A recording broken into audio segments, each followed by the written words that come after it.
Okay, welcome. Good evening sa ating lahat. Welcome sa ating, meron tayong VIP natin tonight. Now, may bisita tayo na kapamilya na natin, si Sister Liza, doktora. Ayan. Ayan, nandito sa harap. Ayan. Okay. We are now at the last part of our study in the book of Genesis. We are in Genesis chapter 50, and I want you to open your Bible to Genesis 50, verse 15 to 21. Okay, 15 to 21. Okay, let's read. Before we read this, Genesis 49, we've learned last week that Jacob blessed his children at yun na, yung huling part, no? Yun na yung, doon na nagpaalam si Jacob na kanilang tatay, no? So in Genesis 50, I don't know, but God is the author of this Bible study, and we will notice the message that we are learning in the book of Genesis is very timely. Di natin sinasadya, but as far as I believe, this is a Holy Spirit-filled Bible study. Holy Spirit-filled Bible study interacts with your heart, not in your mind. No? Every time we hear the Word of God, every time we study a chapter, it always strikes our whole being, and it's also applicable to our life. Okay? So in Genesis 50, 15 to 21, when Joseph's brothers saw that their father was dead, they said, "What if Joseph holds a grudge against us and pays us back for all the wrongs we did to him?" So they sent word to Joseph saying, "Your father left these instructions before he died." Obviously, itong mga kapatid ni Joseph, kinakabahan na sila. Kasi wala na yung nag-hold eh. Wala na yung tatay. No? So, ibig sabihin, Joseph can do a lot of things to them. Okay? So, ngayon, wala na yung tatay natin, tabla-tabla na tayo. Okay? Bawian na to. No? So, itong mga anak ni Jacob, nag-iisip sila, naku, what will happen to us? So they send the word to Joseph. In 17 it says, "This is what you are to say to Joseph. I ask you to forgive your brothers the sins and the wrongs they committed in treating you so badly." Is this coming from Jacob? No. Ginawa na naman to ng mga kapatid niya. Kasi alam nila kung anong pwedeng gawin sa kanila ni Joseph. Sabi nila, sabihin mo to. They sent word to Joseph. Sabi niya, eto ang sinasabi ng tatay natin, Joseph. "I ask you to forgive your brothers the sins and the wrongs they committed in treating you so badly. Now please forgive the sins of the servants of the God your father." When their message came to him, Joseph wept. Umiyak si Joseph. 18. His brothers, when came and threw themselves down before him, "We are your slaves," they said. But Joseph said to them, "Don't be afraid. Am I in the place of God? You intended to harm me, but God intended it for good to accomplish what is now being done, the saving of many lives. So then, don't be afraid. I will provide for you and your children." And he reassured them and spoke kindly to them. If you are in that position of his brothers, what would you feel? Ay, salamat. Tama? Salamat. Parang tayo, no? Minsan sa buhay natin, we make mistakes in life. Pero pag nakakalusot tayo, ay, salamat. Tapos sasabihin pa, praise the Lord. Tama? Okay. Ngayon, what is the message of this 15 to 21? Obviously, we are talking about Joseph. And Joseph suffered a lot of trials, challenges in his life. Mamaya isa-isahin natin. What we're gonna learn tonight, is God's power in suffering. Sabi ko nga, very timely. You know?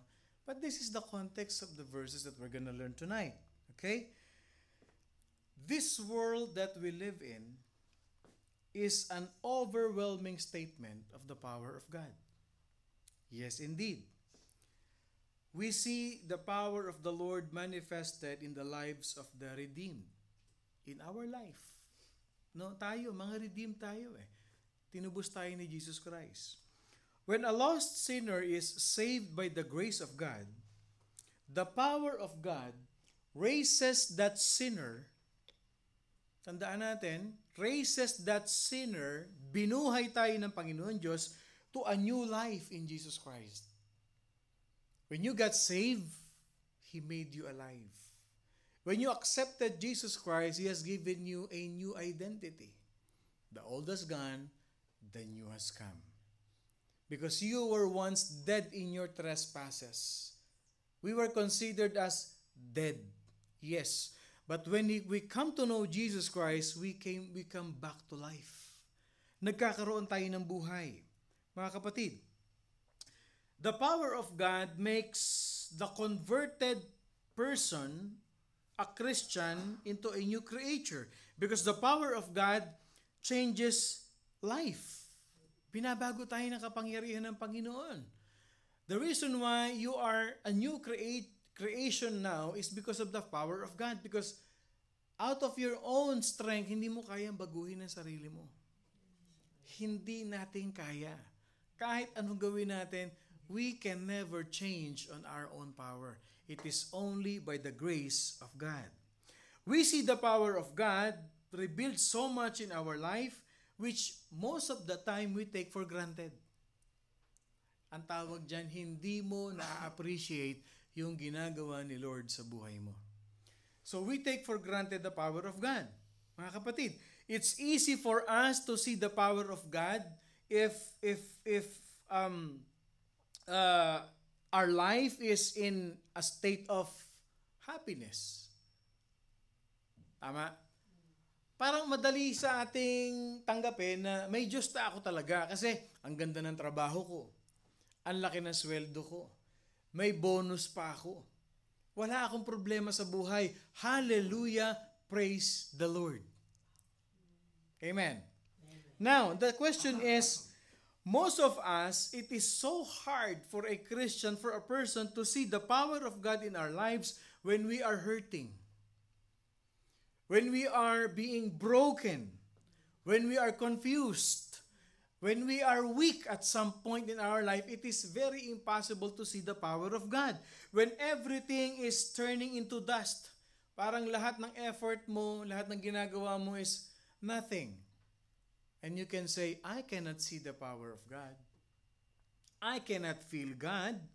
If sorrow fills your heart, emptiness, loneliness, and I will tell you, when those things come into our life, you have to remember that those are the times when we needed God the most. Mas kailangan natin siya. And we can see clearly that during those times of adversities and despairs in our life, doon natin talaga makikita yung power ni Lord na kumikilos sa buhay natin. Amen. Parang nakatulog na kayo ah. Amen, ano? Amen. Okay. Bakit ko sinabi to? So that we can clearly understand yung direction ng pag-uusapan, pag-aaralan natin. The life of Joseph is a testimony to the power of God because we all know his story. Alam natin yung nangyari kay Joseph. Tama? But it is all being orchestrated by God. So, I want to remind all of you, mga kapatid, that Joseph was a slave who, by the power of God, became the prime minister of Egypt. He was once a slave. He was once persecuted by his own brothers. Papatayin pa nga siya ng mga kapatid niya, di ba? And his persecution, his trials is almost 13 years. Isipin niyo kung gaano kahaba yung suffering ni Joseph. 13 years. So if you will observe the life of Joseph, you may say na ang malas ng tao na yan. Walang kaswerte-swerte yan in layman's term. Okay? Sa Kristiyano, wala nang malas, swerte. Okay? Imbis na sabihin mo, ang swerte mo, bless ka talaga. Sa Christian, walang malas. Blessing pa rin.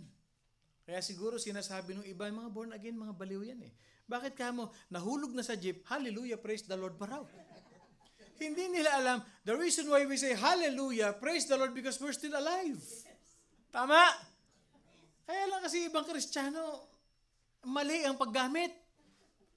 Di ba? Imbis na magsasabi, aray, hindi, hallelujah! Kaya napagkakamalan silang may tigiling. What has happened to the life of Joseph is really indeed an illustration of God's power in his life, mga kapatid. So, ibig sabihin, his father, his brother, he was out with them, and lahat na nangyari sa kanya, ibig sabihin, binenta siya as slave. Tapos, pagdating doon sa bahay ni Potiphar, etong malantod na asawa ni Potiphar, ginawan pa siya ng issue, nakulong patuloy siya. Maraming nangyari sa buhay ni Joseph eh. Na kung isipin natin, kawawa naman tong taon to. But we're gonna learn tonight the power of God in suffering through the life of Joseph. Number one, we need to learn that there is a statement about devastating problems. When Jacob dies, mga kapatid, the brothers of Joseph, they become concerned about their future. They are afraid of the death of their father. Joseph will seek revenge. Baka maghigante. No, yung kaninang sinabi natin. So they send a message to Joseph, obviously, sa verse 15 at sa 17. Okay? Na nagsinungaling sila kay Joseph para lang patawarin sila ni Joseph. Now, apparently, they all made this up. Gawa-gawa lang ito ng mga kapatid ni Joseph. Hindi totoo na may sulat si Jacob.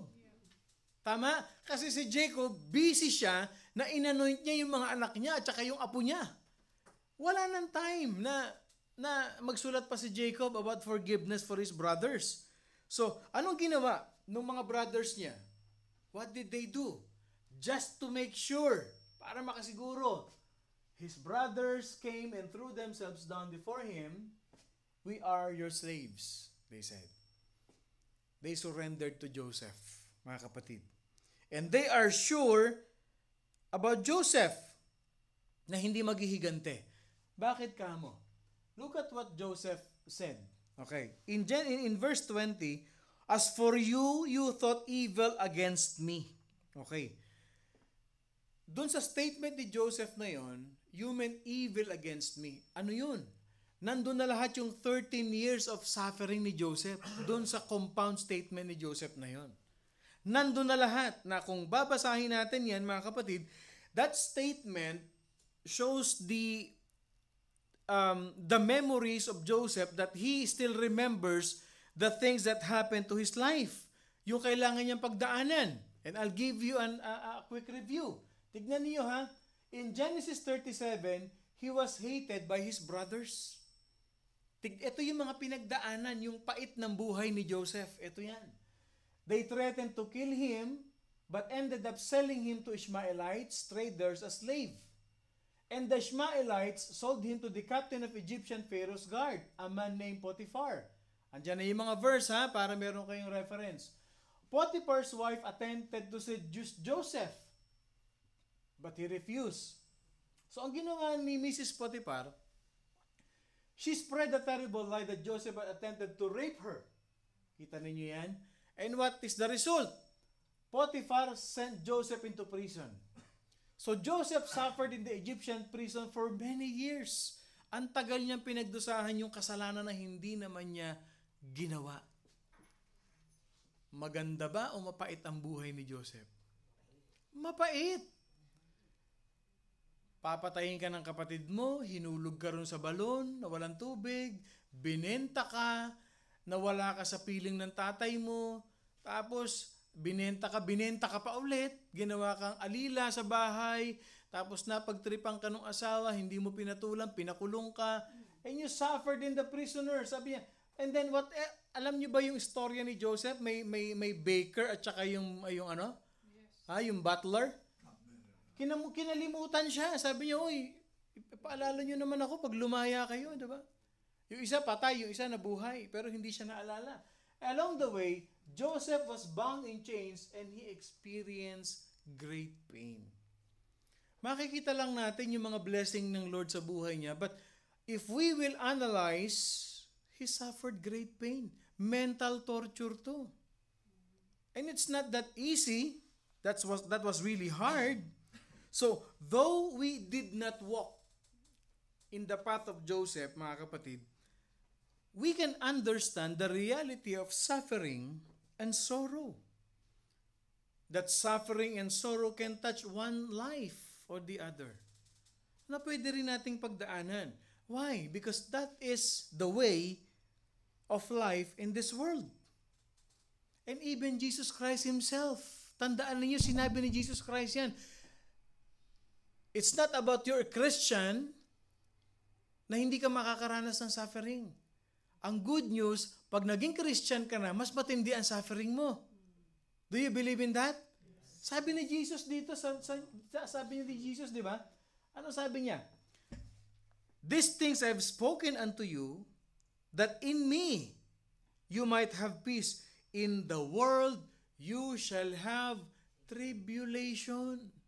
Hindi nga suffering tribulation. Mas mabigat yung tribulation. Because in the days of tribulation, you cannot drink the water kasi mapait na. Wala ka nang makakain. So, ganun katindi yung ina-expound ni Jesus Christ. So, ibig sabihin, if we will just ask everybody in this room right now, we can share our own personal stories of trials in life. Tama? Lahat tayo may kanya-kanyang kwento ng buhay. At ang maganda, yung kwento ng buhay natin, hindi madali. Kaya nga, may nagsabi sa akin, kung gusto mong makagante sa kaaway mo, kung gusto mong makagante sa taong kinaiinisan mo, sabihin mo sa kanila, pumunta sila sa Amerika dahil masarap ang buhay dito sa Amerika, lalo na't pa nag-uumpisa ka. Amen. Pag galit ka rin sa tao at maganda buhay niya, sabi mo sa kanya, ibenta mo lahat ng negosyo mo. Bakit? Punta ka sa Amerika, sarap ng buhay. Walang kahirap-hirap. Are you getting? Lahat tayo may kanya-kanyang kwento dito. May mga tao dito na tumawid sa kamatayan. People who almost die because of sickness. Me, myself, experience death of both of my parents. At nandito ako sa Amerika. Sa Amerika na kung saan ang sarap-sarap ng buhay. Amen. Kita ninyo, bihira nag-amen. Alam nating lahat yan. Alam natin yan May kanya-kanya kwento ang buhay natin. But look at you now. Diba naging crowning glory nyo yung pinagdaanan nyo yan?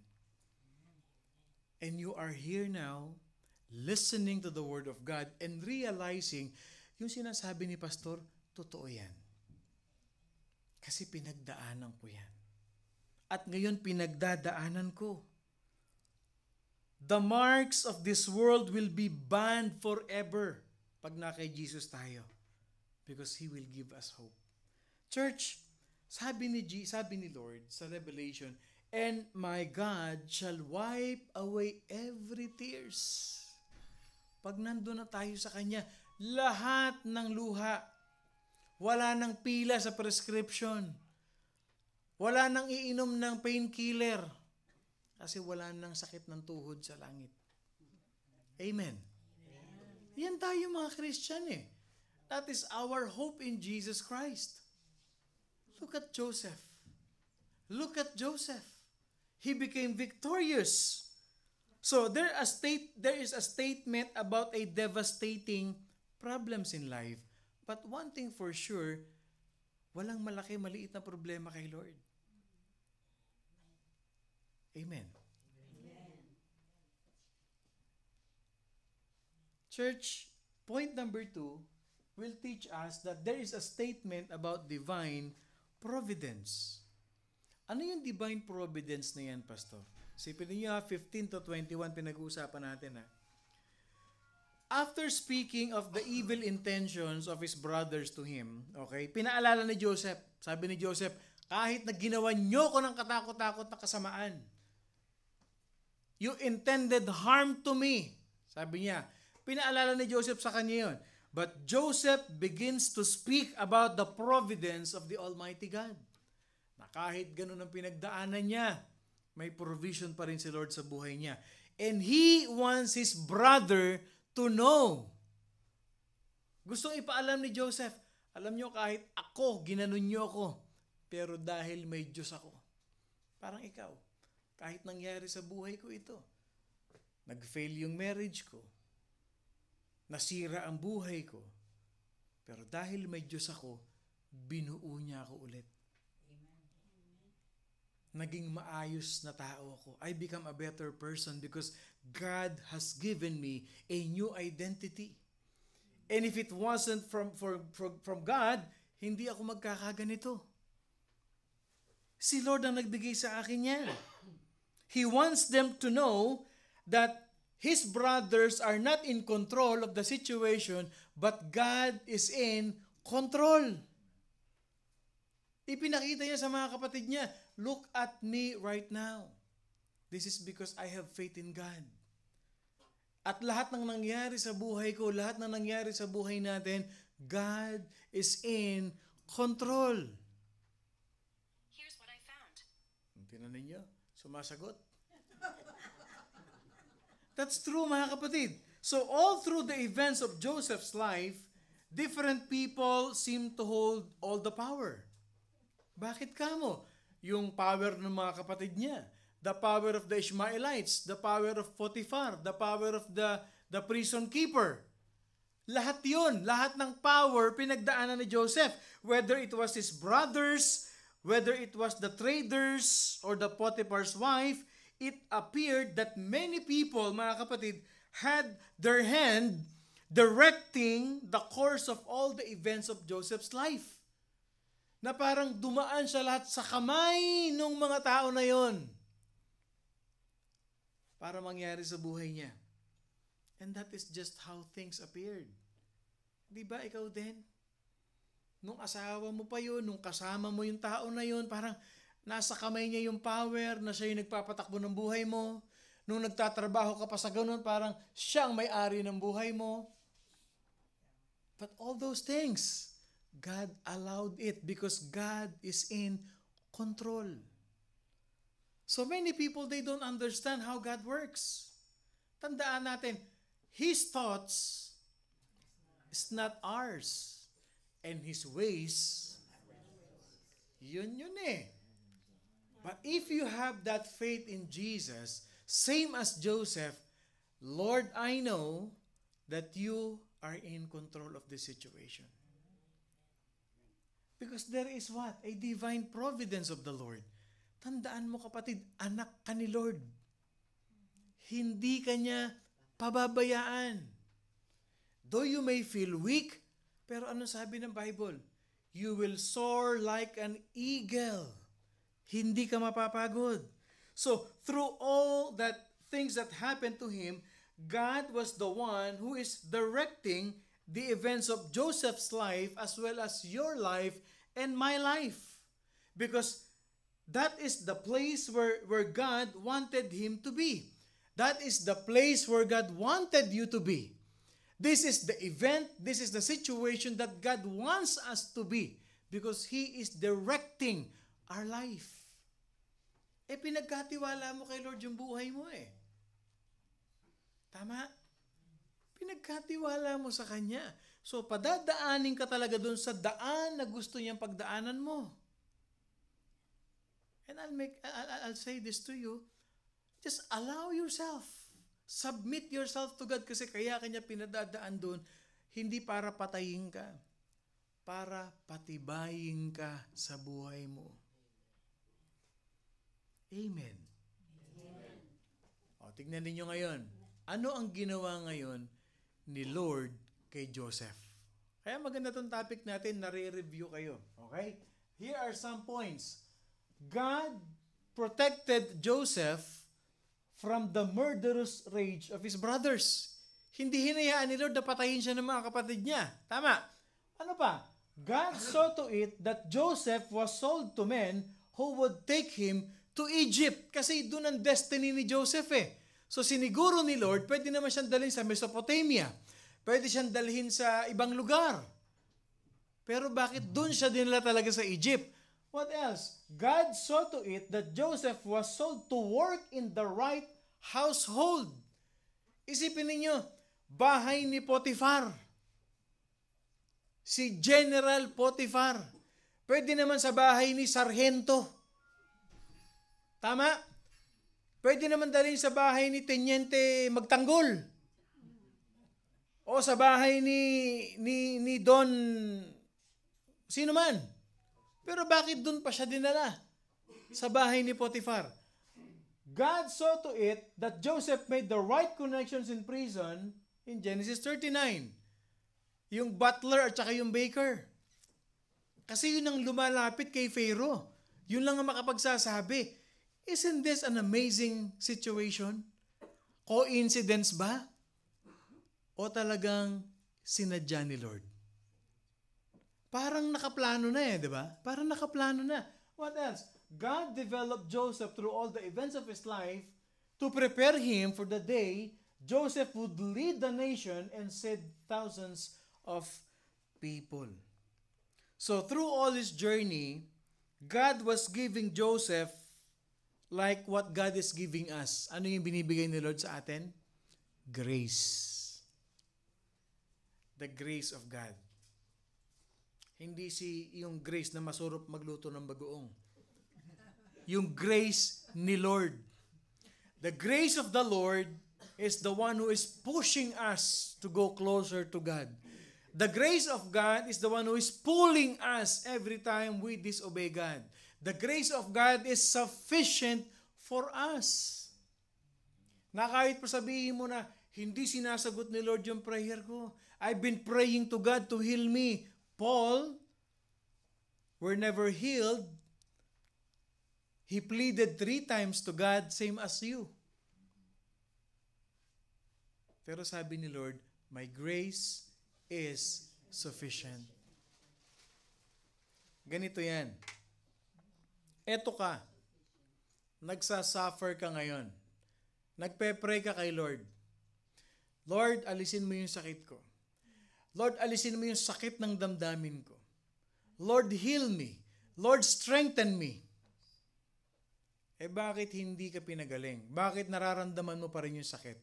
Kasi hindi mo alam, yung grace ni Lord, yun yung humahawak sa'yo. His grace is sufficient for you not to fall down, not to give up. The grace of God is the one who is pushing you up. Kaya dapat sensitive tayo, aware tayo. Ang grace pa rin ni Lord is the reason why you are here listening to this message. Because of His grace in our life. The reason why you wake up every morning is because of His grace.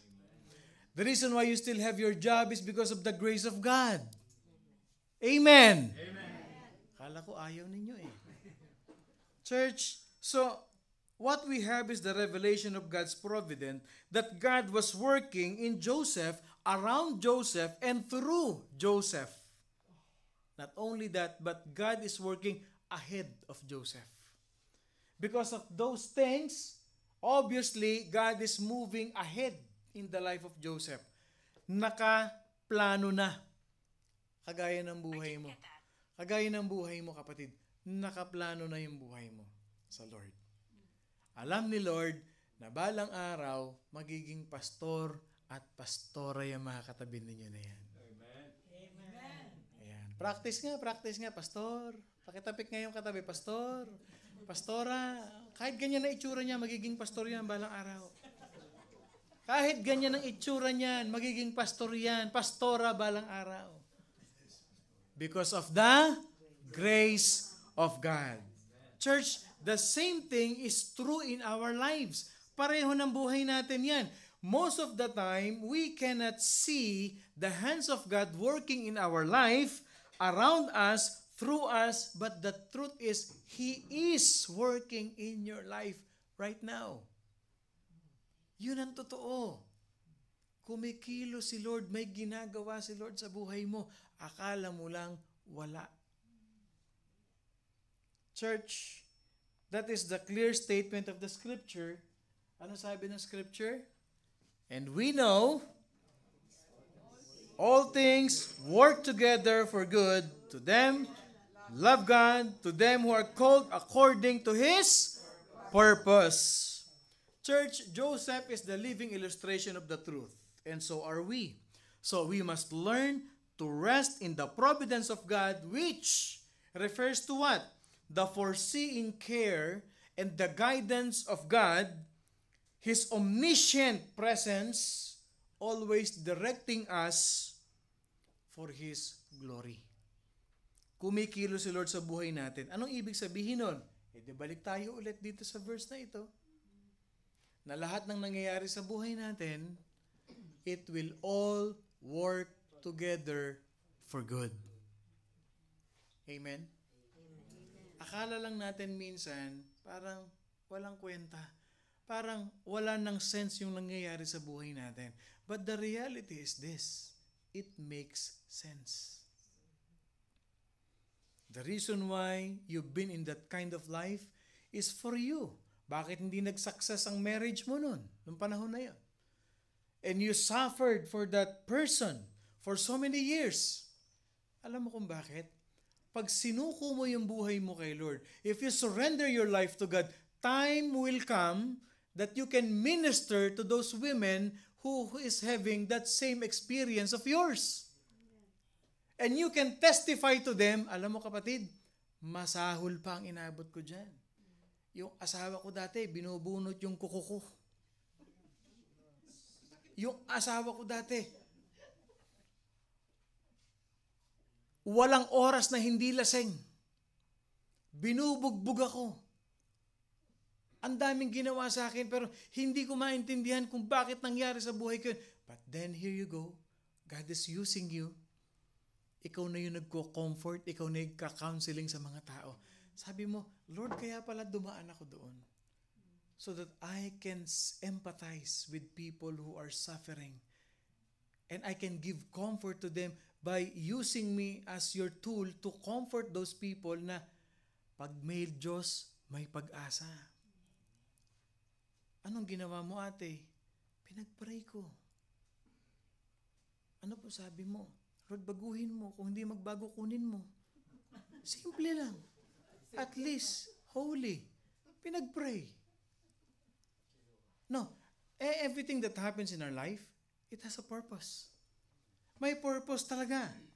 Church, no matter how things look to us, the Lord is always working in us. Look at, I don't know if I put it in the screen. Okay. Because we have to remember, mga kapatid, that God is always working to accomplish His sovereign purpose to His people. In all the times of life, we must learn to rest in Him. And the truth is, He knows what He is doing. Kaya wag na wag niyong ko-questionin si Lord. Lord, bakit? Lord, why did you allow this? Lord, why does this thing happen to me? Kasi pag tinotanong mo si Lord, parang sinasabi mo, Lord, hindi mo alam ang ginagawa mo. Well, obviously, God knows what He is doing, and it is for your own good. God is our refuge and strength, a very present help in trouble. Therefore, will not we fear, though the earth be removed, and though the mountains be carried into the midst of the sea. Anong ibig sabihin nito? Though trials and challenges may come in our life, be still and know that He is God. Many people, they fail. to stand in the truth and in the knowledge of what God can do in their life. Kaya ang ginagawa nila, they do it in their own ways. Well, obviously, the result will be what?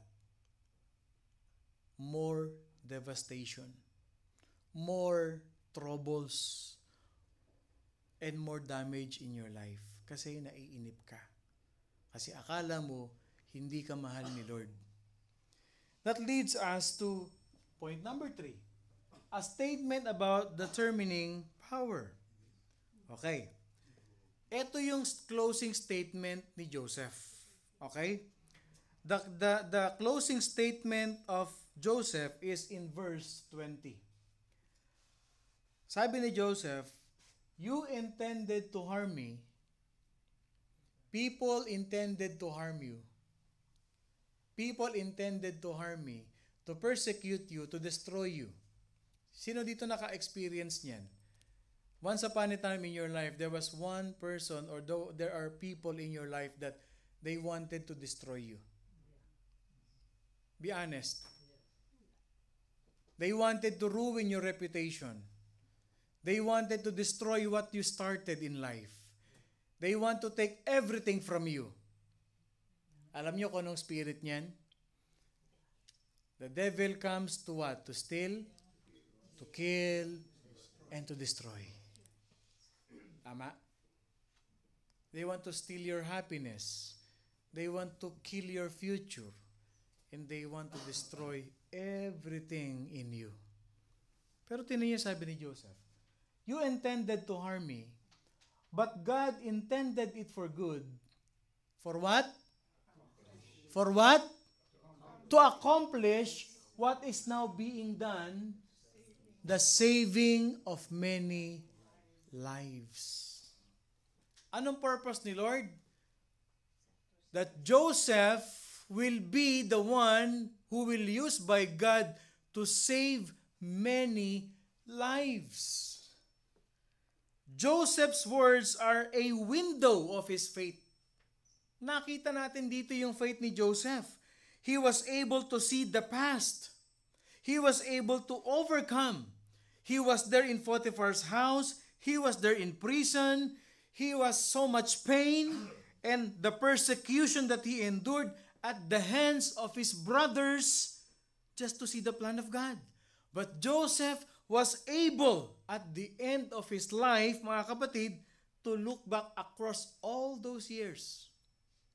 Kaya sabi niya dito, but God intended it for good to accomplish, mga kapatid. So, God sent Joseph to Egypt at that precise time that he was needed there. And there was a famine. Nagkaroon ng taggutom sa buong mundo. But because of that gift that was given to him by the Lord, he was able to interpret the dream of Pharaoh. Yung 7 heads ng cows, buhay at saka patay na ulo. Na-interpret niya yon. So through the series of dreams that the famine was revealed to Pharaoh, kung babasahin niyo yung Genesis 41, yung Pharaoh's dream, na-trouble si Pharaoh doon. Ano tong panaginip ko na to? Kaya nagpatawag siya. Pinatawag niya lahat ng magician. Pinatawag niya lahat ng mga sorcerer. Pinatawag niya lahat. Pero no one was ever, interpreted the dream of Pharaoh. No one was able to interpret the dream except Joseph.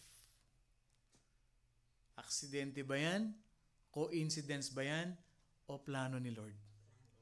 That was God's plan. None of them could interpret Pharaoh's dreams. And then the chief butler, naalala niya, meron nga pala akong kosa sa loob. May kosa ako dun eh. Yun, bumabasa ng panaginip yun. Sinabi niya ngayon kay Pharaoh. Tanggero to ni Pharaoh, yung chief butler niya. Pag-iinom si Pharaoh, siya yung tanggero. Nibigay niya kay Pharaoh. Eh di malapit siya palagi kay Pharaoh. Sabi niya, wala sa kanila nakapag-interpret ng dream mo, no? May kilala ako, nandun. nasa Block D, nakakulong. Ano kaso? Napagbintangan daw na ng rape. Ganun ba? Tawagin mo nga. Na-interpret ni Joseph ngayon yung dream niya. Yun na yung simula, mga kapatid. He remembered how Joseph had interpreted a dream for him and how that dream had come to pass. So ibig sabihin, nakuha niya yung tiwala ni Pharaoh at pinagkatiwalaan siya ni Pharaoh and he became the prime minister of Egypt. Pinromove siya kaagad. Iba to. Ibang klase itong batan to. Matindi to. Bakit? Anong tawag doon? Anointing. Anointing ang tawag doon. Alam niyo kung bakit? Si Joseph prayerful. Si Joseph lagi nakikipag-usap kay Lord. Si Joseph masipag mag-aral sa Panginoon. Kung ikaw tutulog-tulog ka, na wala ka ng oras na pinipili, basta't naghikab ka, diretso pikit ka, sa tingin mo, ia-anoint ka ni Lord? Ito hindi. Kahit sa kulungan, naglilinis to, nagliligpit ito. Kaya kahit sa kulungan, naging kanang kamay ng prison keeper to. Naging katiwala ng bahay ni Potiphar. Bakit? Kasi hindi tutulog-tulog. Sabi mo sa katabi mo, buti na lang gising ka ngayon. Sabi mo, buti na lang gising ka ngayon. Kaya yung anointing ni Lord nasa kanya. Yung anointing ni Lord. Church, this is what I will tell you.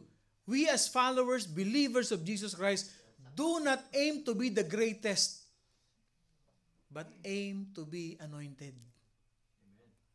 Kasi pag anointed ka, kahit saan ka magpunta, si Lord ang kasama mo.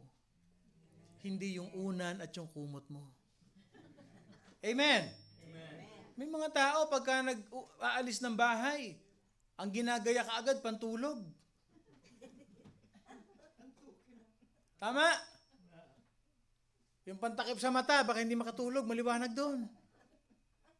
Dalhin mo muna agad yung Bible mo, huwag mo kalimutan. Dalhin mo kaagad. Yung Bible mo ay secure mo, hindi yung unan mo at saka yung kung ano man pantulog. The anointing of the Lord leads you to a perfect place. Kaya pag lagi ka nagbabasa ng Bible, lagi ka nakikinig ng Word of God, yung mind mo na-feel ng positivity. So yung lumalabas sa bibig mo, positive din. Narinig ko kagabi sa Bible study. Sabi ng poging pastor doon, wag daw tayo mag-alala. Hindi ako yun, yung ibang Bible study yun. Stand still. Manampalataya lang tayo sa Panginoon. Hindi ka na lumalabas sa iyo, hindi ba? Kung ang pinanonood mo teleserye, at may lumapit sa iyo, ang bigat ng problema ko, oo nga, ako rin, dalawa na tayo. Ang bigat ng mundo, ano? Ano gusto mo, lubid o blade? That's the reality of life. Come on. Fill your head, your brain, your mind, your thoughts with the Word of God. So that you will be filled with the anointing of the Lord. So mga kapatid, ano nangyari? He was able to save Egypt in the days of famine. And beyond that, nailigtas niya pa yung pamilya niya. Yung tatay niya, yung nation of Israel, where they started in Egypt hanggang sa lumaki. Hindi ba blessing yun? Joseph was used by God to bless the nations of Israel. And God also used Joseph to restore the relationship of their family. Nabuo uli yung pamilya nila. And Joseph was used by God to bring his brothers to repentance para magsisi ng mga kasalanan nila. Amen. Sometimes God will use people in your life na ma-realize mo na ang dami mo na palang kasalanan sa buhay. Tama? Minsan may mga taong dumadating sa buhay mo na when you talk to them, suddenly you will realize, ay oo nga ano, bad pala ako. Uy, thank you for reminding me ha. Tama? May ganung sitwasyon ng buhay natin. The ways of God is not our ways. Kaya minsan magugulat ka na lang, you will be caught by surprise how God is working in your life. Na dati, yung ganitong oras, lasing ka na. Pero ngayon, lasing na lasing ka sa Espiritu ng Panginoon. Amen. Church, once they were in Egypt, but they prospered and they grew, mga kapatid. So, ibig sabihin, from those humble beginnings, which Joseph started, it grew to a nation of people who believe in God, who worship Him, who sacrifice to Him, who lived out His law before the rest of the world. And out of that nation of ransom slaves, mga kapatid, doon ang galing ang ating Panginoong Hesukristo.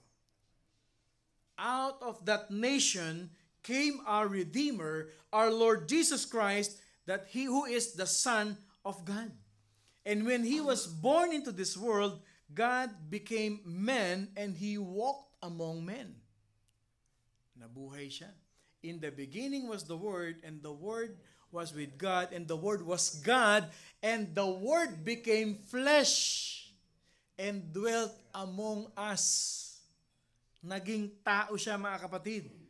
Jesus, a God, a man, lives a sinless life, died for our sins on the cross.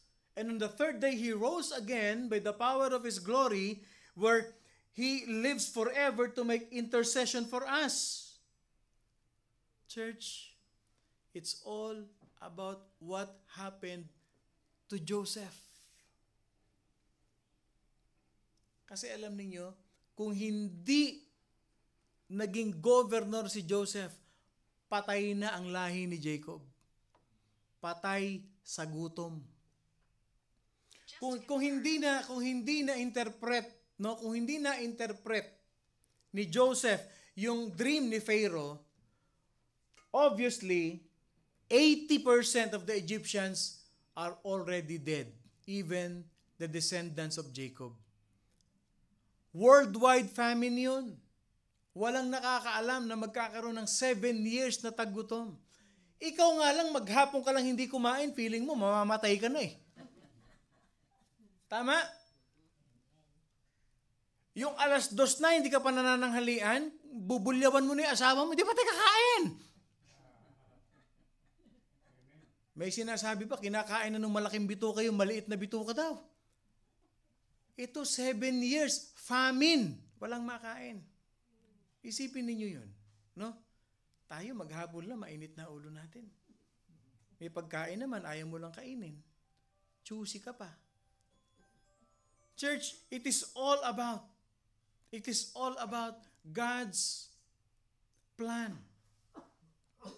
That our Redeemer lives, mga kapatid. Nung sinabi ni Joseph na to bring to pass as it this day to save much people alive, mga kapatid, he could not see all the future sufferings, yes, but he has seen enough that God is behind all of this. Nakita ni Joseph, si Lord ang nasa likod nito. Alam ni Joseph na hindi pababayaan ni Lord ang nangyayari na to. It all took place because God was working even in the pain of Joseph, even in the pit of Joseph, even in the prison of Joseph, even in the problem of Joseph. For what? To accomplish the eternal purpose of God in his life. All this took place because God possesses the power to make things happen. Na kaya nangyari sa buhay mo yan, na umibig ka at nasaktan ka at umibig kang muli at nasaktan kang muli, tinuturuan ka ni Lord na huwag ka nang umibig. Ako na lang ang mahalin mo kasi ako hindi kita iiwan. Kay Lord may forever. Sa jowa mo, wala. Amen. That's true. Kaya ang mag-asawa, ang lakas nila, na kay Lord palagi. Hindi malakas si babae, hindi malakas si lalaki, ang malakas sa kanila, si Lord. Kasi pag pinalakas mo si Lord sa relationship ninyo mag-asawa, I'll tell you this, palalakasin din kayo ni Lord. Nakuha nyo? In our life, there are things that we need to know. Okay? Lahat dapat, ang nakasentro dapat lahat kay Jesus. Trabaho mo, pamilya mo, asawa mo, business mo, dapat yan, dadalhin mo yan papalapit kay Jesus. Alam niyo kung bakit? Ito ka. Ito ang business mo. Ito ang pamilya mo. Ito asawa mo. Pag dinala mo yan lahat kay Jesus, lahat paangat yan. At habang dinadala mo kay Jesus, palapit ng palapit sa iyo lahat ng mga bagay na yan. Subukan mong wag dalhin kay Jesus. Palayo ang lahat ng bagay sa buhay mo. Nakuha niya? That is the sovereignty of God. Allow God to maneuver your life. Allow God to direct your life. So when you are walking through pain, remember that you are serving a God who has promised you, mga kapatid, to make all things work together for good. Amen. Amen. Bago tayo makatulog, mag-amen. O mag-amen ang inaantok. Amen.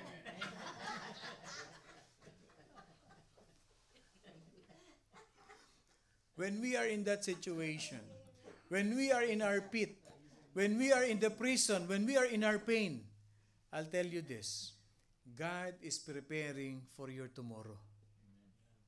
Laging hinahanda ni Diyos ang buhay mo.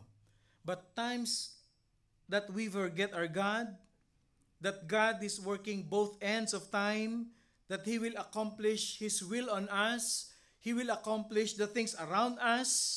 Mga kapatid, tandaan natin, nung si Elijah, okay, I'll tell you a story. Nung si Elijah was being fed by the ravens, when Elijah was being held by that widow, ang sabi ni Lord sa kanya, go there. Go there. Nung kailangan niya nung tulong ng raven, the life support which was delivered by ravens, basahin niyo yan sa 1 Kings. Okay? 1 Kings, yung story ng Elijah na yan. Okay. When he needed help, sabi ni Lord sa kanya, go there. There will be a widow to feed you. Go there. I will send raven there. Because there is that place that God wants you to be to receive that help from God. Not here. Sabi, go there. So, ibig sabihin ganito. Pag dinadala tayo ng buhay natin sa isang lugar na hindi natin maintindihan, it means God is sending you there because there is that place that He will send His help, His provision, His favor into your life.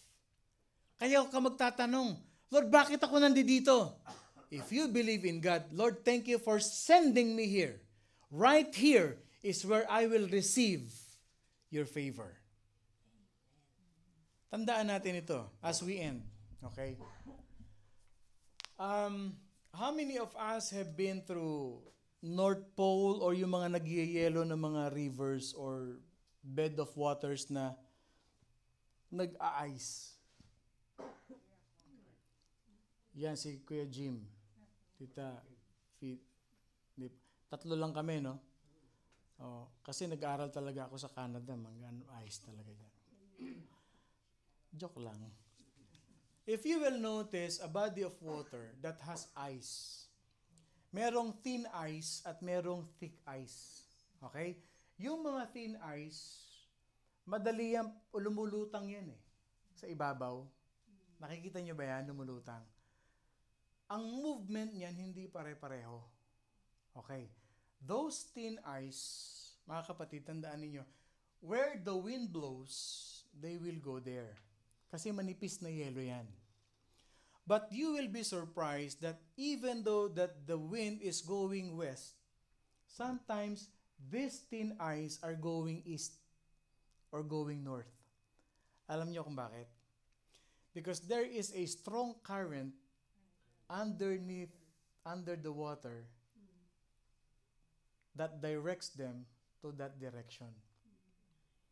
Ano ibig sabihin nun? It only means one thing.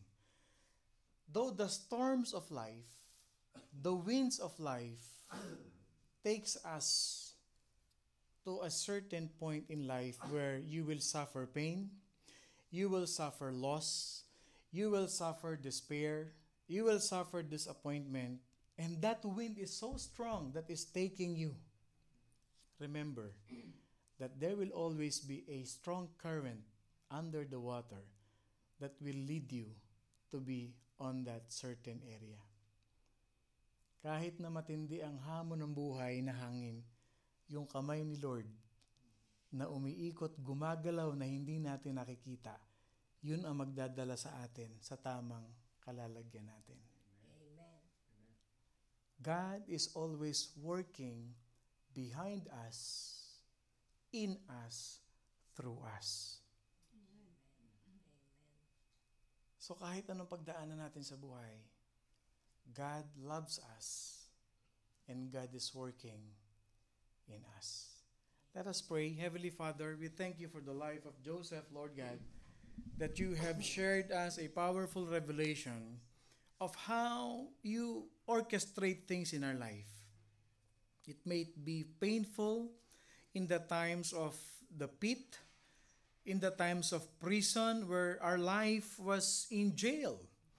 Na wala kaming magawa, Panginoon Diyos, na para bang nakakulong na kami sa sitwasyon na ito, Panginoon.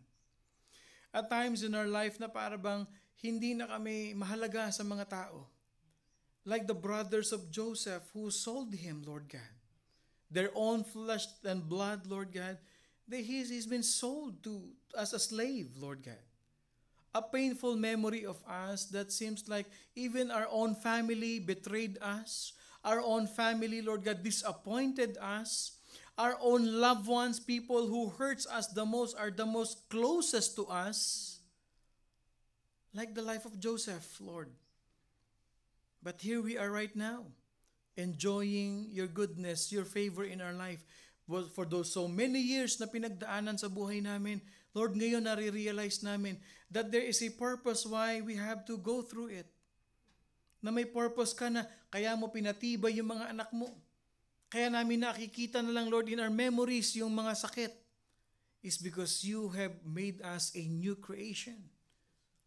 A strong one, a faithful one, a committed one. That as we put our trust in you tonight, Lord God, may your comfort and your strength be upon us. Pagpalain niyo po, Panginoon, ang Bible study na ito. Because we know by heart, Panginoon Diyos, that it is your will that we will continue to learn from your Spirit and from your truth. Bless us, Lord God, as we depart this place, makarating kami ng safe and sound, Lord, sa kanya-kanya naming tahanan. We receive your grace, your mercy, and your blessings. In Jesus' name we pray. Amen and amen and amen. We are blessed by God.